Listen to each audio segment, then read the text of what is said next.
በስመ አብ ወወልድ ወመንፈስ ቅዱስ አሐዱ አምላክ። ድርሳነ አብ ወወልድ ወመንፈስ ቅዱስ ዘየካቲት። ይቅርታቸውና ቸርነታቸው ከእኛ ጋር ለዘላለም በእውነት ይኑርና አንድ አምላክ በሚሆኑ በአብ በወልድ በመንፈስ ቅዱስ ስም አምነን በየካቲት ወር የሚነበብ የአብ የወልድ የመንፈስ ቅዱስን ድርሳን አሁን ማንበብ እንጀምራለን። የሰውን ባህሪያት የሚያስረዳው ነገር ይህ ነው። ውሃን ከናጌብ፣ ነፋስን ከአዜብ፣ አፈርን ከዱዳሌብ፣ እሳትን ከኮሬብ አምጥተው ከአራቱ ባህሪያት አዋህደው አዳምን ፈጥረው ሰው ብለው ጠሩት። ለአብ ለወልድ ለመንፈስ ቅዱስ የሚሳናቸው የለምና ድንጋዩን ጭቃ ያደርጉታል፣ ጭቃውንም እንደ ድንጋይ ያጸኑታል። ውሃና መሬት እንዳይጣሉ ጥንቱን ከወሰናቸው እንዳያልፉ አደረጋቸው። በቃሉም አጸናቸው። ከውሃውም በታች የአድማስን ድንጋይ አደረገ። ይኸውም ማለት ድንጋይ ነው። ከአድማስም በታች 12ቱን ነፋሳተ መዓት አደረገ። በኋላም ሰማይና ምድርን ያሳልፍባቸዋል፣ እንደ ሰም ያቀልጣቸዋል፣ እንደ ገል ይቀጠቅጣቸዋል። በዚያች ቀን ጻድቃንና ኃጥአን ይነሳሉ። መላእክትም በአገራችሁ ምን ሰራችሁ እያሉ ይመረምሯቸዋል። ኃጥአንና ጻድቃንም ስራቸውን ይነግሯቸዋል። መላእክት ይህን ሲመረምሯቸው አብ ወልድ መንፈስ ቅዱስ ልብሰ መንግስት ለብሰው ይመጣሉ። በቀሉን ሲያስረዳ ከጎኑ ደም ያፈሳል።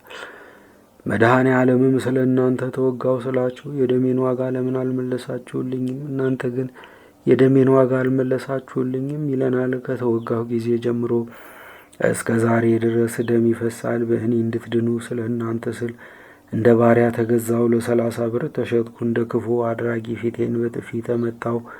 በፍርድ አደባባይ በእናንተ ኃጢአትን የተዋረድሁ ክፉ ሳልሰራ ሞት ተፈረደብኝ። ውሾች ሥጋዬን ሊበሉ ተረከዜን ከበቡኝ። ነቢዩ ኢሳይያስ ደም ያለ ደም አይነጻም ያለውን አልሰማችሁምን? ደስታም ያለ ደስታ አይገባም። እናንተ ግን ይህን ደሜን አስባችሁ ደማችሁን አላፈሰሳችሁም። ወደ ሕይወት ቦታ መግባት እንዴት ይገባችኋል? ሰዎች ሆይ ኤርምያስ ከእኔ ጋር ልትሞቱ መከራ ልትቀበሉ ጠልታችሁ ከማዕዴ ልትመገቡ ወደዳችሁን ያለውን አልሰማችሁምን? አብ ወልድ መንፈስ ቅዱስም አሉ፣ መንግሥተ ሰማያት ልትገቡ ያልወደዳችሁ እናንተ የሰው ልጆች ለዘላለም ወደ ተዘጋጀ ገሃነመ እሳት ሄዳችሁ ከሰይጣናት ጋር ኑሩ። በዚያች ቀን ለበደለኛ እንባም ሆነ ጩኸት፣ ሐዘንም ሆነ ለቅሶ፣ ሙሾም ይሆን አይጠቅምም፣ በእግዚአብሔር ዘንድ አይቆጠርለትም። በሐሰት የሚፈርዱ ያን ጊዜ ያለቅሳሉ፣ ይተክዛሉ። በዘመዶቻቸው ክብር የሚመኩ ያን ጊዜ ያዝናሉ። በሐሰት የሚመሰክሩ ያን ጊዜ ያለቅሳሉ። በዚያች ቀን ትዕቢተኞች ያፍራሉ። ስለ እግዚአብሔር ብለው የተራቡ፣ የተጠሙ፣ የተራቆቱ፣ የተሰደዱ እነሱ በዚያች ቀን በአባታቸው መንግሥት ደስ ይላቸዋል። የዚህ ዓለም ሥራ ሁሉ ሲቻላቸው የሚያገኙትን ክብር የናቁ በዚያች ቀን በአብ በወልድ በመንፈስ ቅዱስ ዘንድ ይደሰታሉ። ስለ ስሜ በሐሰት የሚነቀፉና የሚታሙ እነሱ በዚያች ቀን በእግዚአብሔር ፊት ሞገስን ያገኛሉ። እውነት እውነት እላችኋለሁ ከነገርኋችሁ ሁሉ አንዲት ቃል ከምትወድቅ ሰማይና ምድር ቢያልፉ ይቀላል። ዳግመኛም እላችኋለሁ በሕይወት ሳላችሁ መልካም ለማድረግ ትጉ። ጾም መጾም፣ ጸሎት መጸለይ፣ ለችግረኛ ምጽዋት መስጠት ይሻላችኋል።